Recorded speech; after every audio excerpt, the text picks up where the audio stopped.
Hi guys, आपका स्वागत है आपके अपने show MKJ talks for investment in Hindi में। कैसे हैं आप भाई? कार्यक्रम की चर्चा करेंगे शेयर बाजार की कहानी एमकेजे की जुबानी। भाई जिस तरह से हमारे ये प्यारे निफ्टी 50 ने लाइफ टाइम हाई बनाया 18,500 के पार, और उसके बाद गिरता गिरता लुढ़कता पुढ़कता 17,000 को अच्छे से काट के तहस नहस करके 17,000 के लपेटे में कभी ऊपर कभी नीचे, कभी ऊपर कभी नीचे टिका रहता है, तो सारे के सारे निवेशक उनका दिल धड़कता रहता है जोर जोर, धुक धुक धुक धुक, और यही डर लगा रहता है यार क्या होगा क्या होगा क्या होगा। मेरे से कई सारे निवेशक पूछते हैं सर आपने क्या किया हुआ? भाई मैंने तो अपने इन्वेस्टमेंट पोर्टफोलियो को ढंग से बैलेंस किया हुआ। इतनी ज्यादा गिरावट के बाद जब मेरे बहुत सारे फंड्स मुझे अपनी पोजीशनों को स्क्वायर ऑफ करने में, पोजीशनों को सपोर्ट करने में, स्क्वायर ऑफ से बेटर रहेगा सपोर्ट करने में, क्योंकि स्क्वायर ऑफ तो होगी बात खत्म, सपोर्ट करने में, रोल ओवर करने में, स्क्वायर ऑफ की जगह कहूंगा रोल ओवर करने में, इतने फंड्स लगाने के बावजूद भी मैं शांति से मुस्कुरा रहा हूं, आपसे के साथ कह कहे लगा रहा हूं। कारण क्योंकि मैंने अपने पोर्टफोलियो को बैलेंस किया हुआ। इतने हालातों में भी लगभग मेरा 25 से 30% पैसा अभी भी फिक्स्ड इंटरेस्ट बेयरिंग सिक्योरिटीज में लगा हुआ है। भाई देखिए, शेयर बाजार जो है खतरे की जगह है। ये एक ऐसी जगह है जहां खतरे की घंटी हर वक्त टन टन टन टन टन टन करके बजती रहती है। तो होता क्या है कि हमें अपने पोर्टफोलियो को बैलेंस करके रखना चाहिए। जो लोग अपना सारा का सारा पैसा शेयर मार्केट में लगा देते हैं ये सोच के कि यार अगर शेयर मार्केट चली जाएगी तो मेरे को रिटर्न नहीं मिलेगी, वो फंस जाते हैं, क्योंकि जब शेयर मार्केट गिरती है तो उनको दिक्कतें आ जाती हैं। और जो लोग बैलेंस करके चलते हैं, कुछ पैसा शेयर्स में लगाते हैं और कुछ पैसा फिक्स्ड इंटरेस्ट बियरिंग सिक्योरिटीज में लगाते हैं, तो वो एक एमकेजे फिक्स डबल भाई फिक्स डबल, उसका भी फायदा उठा पाते हैं। कैसे? क्योंकि देखिए, आपने मान लीजिए इजीनेस के लिए दोनों में 50-50% लगा लिया। आप इसको इसमें 60 इसमें 40 या इसमें 40 इसमें 60 भी कर सकते हैं, वो आपकी चॉइस है। हम आइडियल सिचुएशन 50-50 की मान के चलते हैं। अब देखिए, शेयर मार्केट भाग रही है तो शेयर बाजार ऊपर चला गया, तो शेयर की वैल्यू ज्यादा हो गई और जो फिक्स्ड इंटरेस्ट बियरिंग सिक्योरिटीज उनकी वैल्यू कम होगी। तो जब दोनों ये बराबर करना है, बराबर कैसे करोगे? शेयर्स बेचोगे, उनकी वैल्यू कम होगी, और इसको खरीदोगे तो ये ऊपर के लेवल पे जाके बराबर हो जाएंगे। तो इससे क्या होगा, जब मार्केट भागी तो आपकी ऑटोमेटिक प्रॉफिट बुकिंग हो गई, क्योंकि आपने देखा भाई पोर्टफोलियो बराबर होना चाहिए था, फिक्स्ड इंटरेस्ट बियरिंग सिक्योरिटीज का और शेयर बाजार का, शेयर मार्केट का, वो हो गया लॉपसाइडेड, ये बढ़ गया और ये पीछे रह गया, तो इसको बेचा, इसको खरीदा, दोनों को बराबर कर दिया। और उसके बाद जब शेयर मार्केट गिरती है तो ये वाला शेयर्स की वैल्यू गिर जाएंगी, ये नीचे चला जाएगा। उस वक्त आप क्या कर सकते हैं? आप फिक्स्ड इनकम बियरिंग सिक्योरिटीज को बेचें, उसकी वैल्यू कम हो जाएगी, इनको खरीदें, ये बढ़ जाएगी और फिर बराबर कर लीजिए। इससे क्या होता है कि आपकी ऑटोमेटिक रीबैलेंसिंग ऑफ पोर्टफोलियो हो जाता है। यानी जब आप अपने पैसे को दोनों जगह लगाते हैं, कहां शेयर मार्केट में भी और फिक्स्ड बियरिंग सिक्योरिटीज में भी, तो दोनों के दोनों को रीबैलेंसिंग करना आसान हो जाता है ऑटोमेटिक वे में। जब आप मार्केट भागेगी तो आप शेयर्स बेचकर अपना फिक्स्ड इनकम सिक्योरिटीज में पैसा डाल रहे होंगे, जब मार्केट गिर रही होगी तो फिक्स्ड बियरिंग सिक्योरिटीज को बेचकर शेयर मार्केट में पैसा लगा रहे होंगे। यानी आपकी ऑटोमेटिक रीबैलेंसिंग होगी, आपकी ऑटोमेटिक प्रॉफिट बुकिंग होगी, और आप ऑटोमेटिक वे में वो जो रूल है महंगा बेचे सस्ता खरीदें, आपका फॉलो हो जाएगा। तो ये फायदा होता है अपने पोर्टफोलियो को बैलेंस करने का। लेकिन अगर ऑप्शन ट्रेडिंग करते हैं तो भी आपको दिक्कत आ सकती है। तो उसमें भी आपके पास अगर फिक्स बियरिंग सिक्योरिटीज होंगी, जैसे इस वक्त हो रहा है, इस वक्त क्या हो रहा है कि मेरी सारे के सारे फ्यूचर्स की वैल्यू गिर रही है, तो मुझे रोज मार्क टू मार्केट में पैसा डालना पड़ता है। तो मेरे पास बहुत सारी फिक्स इनकम बियरिंग सिक्योरिटीज है। उस दिन मेरा बेटा भी कहता, पापा आप उनको प्लेज करके, आपने मार्जिन लिया हुआ उसको रिलीज कर लो, प्लेज कम कर दो और वो पैसे रिलीज हो जाएंगे, आपने मार्जिन तो काफी रखा हुआ है, उनसे आप इनको सपोर्ट कर देना, वो जो कैश डालना वहां से ले आना। बिल्कुल सही। तो इस तरीके से फिक्स्ड इनकम बेयरिंग सिक्योरिटीज हमें मदद करती हैं किस तरह से हम अपने आप को प्रोटेक्ट करें बाजार के अंदर। अब आप मेरे से कहेंगे सर ये फिक्स्ड इनकम बेयरिंग सिक्योरिटी बार बार बोल रहे है क्या? ये है क्या? भाई फिक्स्ड इनकम बेयरिंग सिक्योरिटीज वो सिक्योरिटीज होती है जिसको आप डेट भी कह सकते हैं। ये वो चीजें होती हैं जिसमें आपको एक फिक्स्ड या ऑलमोस्ट फिक्स्ड टाइप की इंटरेस्ट जैसी रिटर्न मिलती है। अब इसको आप निवेश कर सकते हैं। सबसे पॉपुलर जो लोग जानते हैं, बैंक का फिक्स डिपॉजिट, दूसरा एनसीडी नॉन कन्वर्टेबल डिबेंचर्स, तीसरा डेट फंड्स। बैंक का फिक्स डिपॉजिट और एनसीडी का इंटरेस्ट रेट फिक्स होता है, डेट फंड का फ्लक्चुएट करता है, क्योंकि वो तो म्यूचुअल फंड की तरह होते हैं, उसका इंटरेस्ट रेट फ्लक्चुएट करता रहता है। तो आज हम अपनी बात को सीमित रखेंगे एनसीडी की तरफ और फिक्स डिपॉजिट्स में। तो सबसे पहले आपको यही नहीं पता होगा एनसीडी होता क्या है। इसका फुल फॉर्म होता है नॉन कन्वर्टेबल डिबेंचर्स। ये लॉन्ग टर्म सिक्योरिटीज होती हैं जो कंपनीज द्वारा इशू की जाती है। जैसे कंपनी शेयर इशू करती है ना, बिल्कुल ऐसे ही डिबेंचर इशू करती है। पर जब शेयर इशू करती है तो शेयर पे अगर प्रॉफिट होगा कंपनी आपको डिविडेंड देगी, लॉस होगा कुछ नहीं देगी। शेयर की कंपनी को बहुत ज्यादा प्रॉफिट होगा, शेयर की वैल्यू बढ़ेगी, लॉस होगा तो शेयर की वैल्यू घटेगी। यानी शेयर का जो प्राइस होता है वो ऊपर नीचे चलता रहता है कंपनी की परफॉर्मेंस से।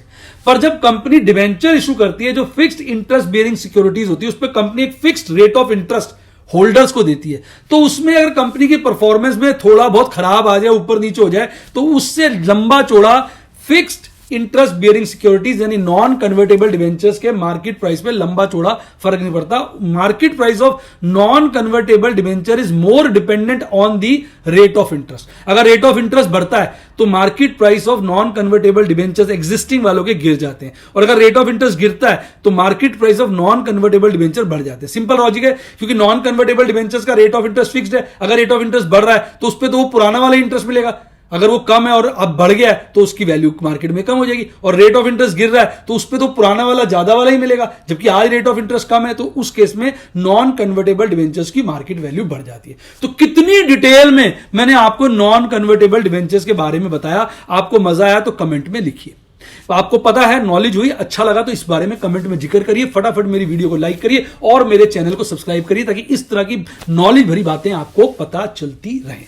तो ये होते हैं हमारे नॉन कन्वर्टेबल डिवेंचर्स। अब एक इनसे क्विक इसका कंपैरिजन कर लेते हैं एनसीडीज के साथ। एनसीडी मतलब पहले एनसीडी दो तरह के होते हैं, एक सिक्योर्ड, अनसिक्योर्ड। ज्यादातर कंपनी सिक्योर्ड इशू करती है। सिक्योर्ड में क्या होता है, non convertible debentures they are backed by the assets of the company. अगर कंपनी कल को इंटरेस्ट नहीं देती है, वापसी में तंगी करती है, तो कंपनी के एसेट को बेच दिया जाता है। उनसे जो पैसे मिलते हैं उनसे नॉन कन्वर्टेबल डिवेंचर्स के होल्डर्स को पेमेंट हो जाता है। लेकिन जो अनसिक्योर्ड होते हैं उसमें ऐसा नहीं होता, they are not backed by the assets of the company. उस केस में रिस्क ज्यादा हो जाता है। तो प्रेफरेंस यही रहनी चाहिए, आप सिक्योर्ड एनसीडी में पैसा लगाएं। तो ये तो मैंने उन दोनों का डिफरेंस बता दिया। अब बात करूंगा एनसीडी और फिक्स्ड डिपॉजिट का कंपैरिजन। सबसे पहला इंटरेस्ट रेट। आप इंटरेस्ट रेट देखेंगे बैंक के फिक्स्ड डिपॉजिट्स पर 5 से 7% का चल रहा है आज की डेट में, और एनसीडी जो है यहां से 50% ज्यादा इंटरेस्ट देती है। आप देखेंगे 9 से 11-12% तक आपको एनसीडी पे इंटरेस्ट मिल जाएगा डिपेंडिंग अपॉन दी कंपनी। तो रिलेटिवली आपको हाई रेट ऑफ इंटरेस्ट मिलता है एनसीडीज के ऊपर। दूसरा, टीडीएस जो होता है, अगर आपके एनसीडीज लिस्टेड है तो उस पर टीडीएस नहीं कटता है, पर अगर जो फिक्स डिपॉजिट होते हैं उस पर इंटरेस्ट 10,000 से ज्यादा होता है तो उस पर टीडीएस कटता है। लिक्विडिटी एक बहुत इंपॉर्टेंट फैक्टर है। अगर आपके एनसीडी स्टॉक एक्सचेंज पे लिस्टेड है तो मजा आ जाता है, जब भी आपको पैसे की जरूरत हो आप उसको बेच दें, जब भी जरूरत हो, और फिर पैसे आ जाए तो खरीद लें। यानी आप उसमें जैसे शेयर्स में खरीद बेच करते हैं ना, ऐसे उसमें भी खरीद बेच कर सकते हैं। लेकिन फिक्स डिपॉजिट में ऐसी कोई मार्केट में ट्रेडिंग नहीं होती है, वो आपके फिक्स ड्यूरेशन के होते हैं। अगर आप उसको तुड़वाते हैं तो बैंक वाले आपके इंटरेस्ट में से 1.5 से 2-2.5%, अलग अलग बैंकों का अलग हिसाब है, पेनल्टी के रूप में काट लेते हैं। ऑलरेडी उस पर इंटरेस्ट कम होता है, पेनल्टी लगने के बाद तो बहुत कम इंटरेस्ट मिलता है, तो आपको अच्छा नहीं लगता। पर ऐसा कुछ इसमें नहीं है। और कई जो एनसीडीज होते हैं वो तो प्री मैच्योर एग्जिट का भी ऑप्शन देते हैं। अब सेफ्टी की बात करें, अगर आप सिक्योर्ड एनसीडी परचेज करते हैं तो they are backed up by the asset of the company. अगर कंपनी बहुत अच्छी है, बढ़िया है और सही से आपके डिबेंचर बैक्ड अप है तो आपके पैसे सिक्योर्ड हैं, कहीं जाते नहीं। कुछ दिक्कत भी हो तो कंपनी को पहले लिक्विडेट किया जाएगा, सारे एसेट बेचे जाएंगे जो जिसकी मॉर्गेज कर रखा अगेंस्ट एनसीडी, जो जिसके साथ वो बैक्ड अप है, उनको सबको लिक्विडेट किया जाएगा, बेचा जाएगा। वो पैसे पहले एनसीडी होल्डर्स को दिए जाएंगे, उसके बाद बाकी लोगों का नंबर आएगा। शेयर होल्डर्स का तो सबसे लास्ट में नंबर आता है। और बैंक के केस में जो एफडी होती है वो 1 लाख रुपए तक सिक्योर्ड होती है, उसकी इंश्योरेंस होती है। अब मेरा ख्याल वो लिमिट सरकार 5 लाख कर रही है, वो कब से एप्लीकेबल होगी मुझे भी ध्यान नहीं। यानी उसके ऊपर अगर आपने एफडी करा रखी है तो वो फिर टोटली अनसिक्योर्ड हो जाती है, उसमें भी रिस्क अटैच्ड रहता है। टैक्सेशन दोनों में ऑलमोस्ट सेम है, वो आपकी इनकम स्लैब के हिसाब से चलता है। और सबसे प्यारी बात जो एनसीडी में, आप लिस्टेड एनसीडी लेते हैं जो स्टॉक एक्सचेंज में लिस्टेड है, तो आप उनको प्लेज कर सकते हैं और उनके अगेंस्ट जो मार्जिन मिलता है उससे आप मेरी तरह एफएनओ की ट्रेडिंग कर सकते हैं। तो ये एडवांटेजेस हैं नॉन कन्वर्टेबल डिवेंचर्स के। अब आप कहेंगे सर बढ़िया लगा, अब कोई नॉन कन्वर्टेबल डिवेंचर के बारे में बताइए। तो बेटा आजकल, पहले मैं बताता हूं आपको इसके बारे में, कंपनी का भी डिस्कशन करेंगे। आजकल एडलवाइज फाइनेंशियल सर्विसेज लिमिटेड का पब्लिक इशू ओपन है secured redeemable non convertible debentures का, और ये आपको ऑफर करता है अप टू 9.7% इंटरेस्ट, और 0.2% इंटरेस्ट उनको एक्स्ट्रा मिलता है जो already Edelweiss financial services limited के किसी और डिवेंचर्स में ऑलरेडी इन्वेस्टेड है। अब इसकी डेट जो है वो 6 दिसंबर से लेकर 27 दिसंबर तक खुली है, और इसकी जो क्रेडिट रेटिंग है वो क्राइसिल की AA- है विद नेगेटिव आउटलुक, और एक्वाइट की AA- है रेटिंग विद नेगेटिव आउटलुक। तो ये इसकी अभी रेटिंग है, और अलॉटमेंट जो है वो फर्स्ट कम फर्स्ट सर्व है।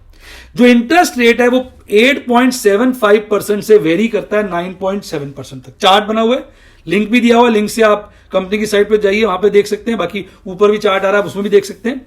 8.75 से लेके 9.7% वेरी करता है, जो डिपेंड करता है आप इंटरेस्ट एनुअली ले रहे हैं, मंथली ले रहे हैं, उसकी ड्यूरेशन क्या है, 24 मंथ है, 36 मंथ्स है, 60 मंथ्स है, या 120 मंथ्स है। तो ये तो था जो ऑफर इस वक्त आया हुआ है, पब्लिक इशू आया हुआ है। अब मैं आपको एडलवाइज फाइनेंशियल सर्विसेज लिमिटेड के बारे में चंद बातें बता दूं। देखिए, ये एक डाइवर्सिफाइड और फास्ट ग्रोइंग रिटेल बिजनेस है जिसका एक स्ट्रॉन्ग कस्टमर फ्रेंचाइज है।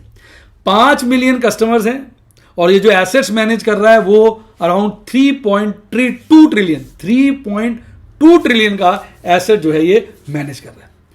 बिजनेस परफॉर्मेंस जो है वो स्टेडी रही है, फोकस सदा क्वालिटी पे इन्होंने मेंटेन रखा है। स्ट्रॉन्ग ग्रोथ देखने को मिली है एसेट मैनेजमेंट में और वेल्थ मैनेजमेंट के बिजनेस में। इंश्योरेंस का बिजनेस भी इंडस्ट्री स्टैंडर्ड्स को आउट परफॉर्म कर रहा है। क्रेडिट क्लस्टर में पीछे कुछ प्रॉब्लम देखने को मिली थी, अब वो सुलटती जा रही है और वापस वो प्रॉफिटेबिलिटी में आ गया, और कलेक्शंस भी जो है वो नॉर्मलाइज हो गई। एडलवाइज की अगर हम बैलेंस शीट की बात करें तो एक रोबस्ट बैलेंस शीट है, स्ट्रॉन्ग कैपिटल और एडिक्वेट लिक्विडिटी है। इन सब के चलते ये ग्रुप जो है सॉलिड फाउंडेशन पर टिका हुआ है, और पोस्ट पैंडेमिक जो इकोनॉमिक रिवाइवल हो रहा है उसमें ये बहुत अच्छे से पार्टिसिपेट करता हुआ नजर आएगा। एडलवाइज पिछले 10 सालों से प्राइमरी मार्केट से फंड्स वगैरह उठाता रहा है, इसका ट्रैक रिकॉर्ड ठीक ठाक है, और ये डिसिप्लिन वे में अपना इंटरेस्ट और जो प्रिंसिपल का रीपेमेंट है वो करता रहता है। पिछले 12 साल में कोई इसमें खास दिक्कत देखने को नहीं मिली। लिंक मैंने आपको डिस्क्रिप्शन बॉक्स में दिया है, उस लिंक से आप साइट पे जाइए, अच्छे से स्टडी करिए, देखिए सारी बातें, सारे डॉक्यूमेंट्स देखिए, क्योंकि पता ही आपको ये भी मार्केट रिस्क के सब्जेक्ट तो होता ही है कहीं ना कहीं, तो पूरी तसल्ली करिए, अपने रिस्क मैनेजमेंट के हिसाब से इसमें आप निवेश कर सकते हैं। अब बेटा एक छोटा सा डिस्क्लेमर भी दे दूं। देखो बेटा, हम शेयर बाजार में डिफरेंट इंस्ट्रूमेंट्स, चाहे वो शेयर मार्केट के शेयर्स हो या आप बॉन्ड मार्केट के कह लीजिए एनसीडीज हो, ये सब जो होते हैं इनमें कुछ ना कुछ रिस्क अवेलेबल होता है। रिस्क तो आज बैंक के एफडी में भी है, आपको पता ही है। पीछे येस बैंक को मोरेटोरियम में चला गया था तो मेरे एफडी फंस गए थे, हालांकि सब कुछ नॉर्मल रहा तो मेरे पैसे में तो कोई दिक्कत नहीं आई। इसके अलावा कई कोऑपरेटिव बैंक्स पीछे गड़बड़ा गए हैं, उनके पैसे कई सालों तक ब्लॉक हो गए हैं, कुछ रीपेमेंट स्कीम बना दी आरबीआई ने, ऐसे पे हो गए। यानी रिस्क आजकल के जमाने में हर जगह है, तो समझदारी है रिस्क को मैनेज करने में। तो कोई भी आप निवेश करते हैं वो मार्केट रिस्क के तहत होता है, पर आप उसको ढंग से पढ़ेंगे, अपने पोर्टफोलियो को डाइवर्सिफाइड करके रखेंगे, उसमें डिफरेंट इंस्ट्रूमेंट्स रखेंगे, ओवर ट्रेडिंग नहीं करेंगे, over investment in particular kind of thing नहीं करेंगे, डाइवर्सिफाइड करके रखेंगे, तो आपको दिक्कतें नहीं आएंगी या बहुत कम आएंगी, और आप हर स्थिति में खुशी से आगे झूमते हुए निकलेंगे। अब जितनी मेरे पास बेटा इन्फॉर्मेशन होती है उसके हिसाब से मैंने आपको बताया। आप फिर भी इस कंपनी के बारे में, एनसीडीज के बारे में, रिलेटेड बातों के बारे में गूगल करिए, तसल्ली करिए, और मैं तो कहूँगा आप अपने पर्सनल फाइनेंशियल एडवाइजर से भी चर्चा कर डिस्कस कर अपने रिस्क प्रोफाइल को इवैल्यूएट कराकर उसको ठीक से रिस्क को मैनेज कर निवेश करें। मैं आपको सारी चीज़ें विद डिस्क्लेमर बताता हूं ताकि आप इन सब बातों का ध्यान देंगे। डिस्क्लेमर मात्र डिस्क्लेमर नहीं होते हैं, इनको समझकर, अगर आप सोच समझकर इनको समझेंगे, इनके निचोड़ को पकड़ेंगे और उन सभी बातों का ख्याल करके आप आगे करेंगे तो एक स्ट्रॉन्ग इन्वेस्टर बनकर आगे उभर के आएंगे। उम्मीद करता हूं वीडियो का मजा आया होगा। अगर वीडियो का मजा आया तो वीडियो को लाइक करिए, मेरे चैनल को सब्सक्राइब करिए, और इसी तरह मेरे साथ बने रहिए और निवेश के मजे लूटते रहिए। इसी के साथ साथ bye, god bless you, happy investing, और आप इन्वेस्टमेंट मार्केट के बेताज बादशाह बने।